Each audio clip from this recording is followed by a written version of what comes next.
সবার পরিচিত প্রিয়জন শ্রদ্ধেয় মরহুম শাহজালাল সাহেবের আজকে এই জানাজা পত্র সমাবেশে উপস্থিত আছেন শোকাহত সম্মানিত পরিবারের সদস্যবৃন্দ এবং ইসলামী আন্দোলনে যারা ওনার শহীদ করছিলেন মাওলানা মঈনুদ্দিন আহমদ সহ ঢাকা মহানগরী আব্দুল সবুর ভাই সহ সম্মানিত মুসলিম।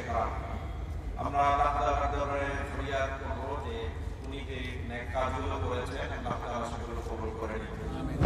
সাধারণত ওনার সাথে আমি ইসলামিক শিবিরের যখন কেন্দ্রীয় সভাপতি ছিলাম আজ থেকে 10-12 বছর আগে থেকে ওনার পরিচয়। উনি স্পষ্ট বুঝিয়ে ছিলেন এবং ইসলামী আন্দোলনের জন্য অসুস্থ অবস্থায় উনি পেরেশান ছিলেন।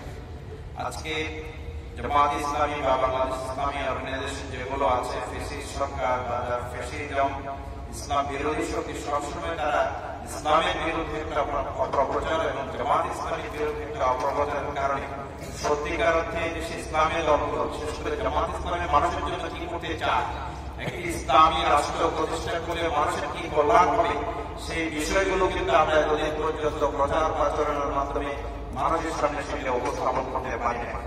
আলহামদুলিল্লাহ আজকে একটি সুযোগ হয়েছে, তিনি চলে গেছেন কিন্তু আজকে এই জানাজা যে কথাটি বলতে পারছি, ওনার যে ভালো কাজগুলোর কথা বিগত 4 মাস আগেও কিন্তু আমরা এভাবে জানাজায় গিয়েও কথা বলতে পারি না। অত্যন্ত দুঃখজনক বিষয়গুলো বাংলাদেশে বর্ষিয়া নেতৃবৃন্দ মাওলানা মতিউর রহমান নিজামী সহ যাদেরকে ফাঁসির কাছে ঝোলানো হয়েছিল তাদের পর্যন্ত আমরা জানাজা যখন করতে গিয়েছি, নিরহ জামাত কর্মীদের জানাজা করতে গিয়েছি, সেই জানাজায় পর্যন্ত লোকদেরকে ধরে নিয়ে গেছে। আজকে এই জন্য এই কথাগুলো আমাদেরকে শুনতে হবে, কারণ হচ্ছে কালকে আমিও চলে যাব। আমি কোনো ভালো কাজ করলে সেটাও কিন্তু আমাদের সতীর্থ সহকর্মীরা বলা দরকার। বললেই পরে আল্লাহ রাসূল সাল্লাল্লাহু আলাইহি ওয়াসাল্লামের ভাষ্য অনুযায়ী যারা জানাজায় উপস্থিত হবেন তারা যদি কোনো লোকের ব্যাপারে সাক্ষ্য দেয় যে এই লোকটি ভালো ছিল, আল্লাহ তাআলা তার জন্য জান্নাত ওয়াজিব করবেন। সুতরাং আমরা এই জায়গা থেকে দোয়া করছি আল্লাহ তাআলা ওনার নেক মকসাদগুলো কবুল করে নিন এবং যে সকল গুনাহ খাতাগুলো রয়েছে আল্লাহ তাআলা ক্ষমা করে দিন।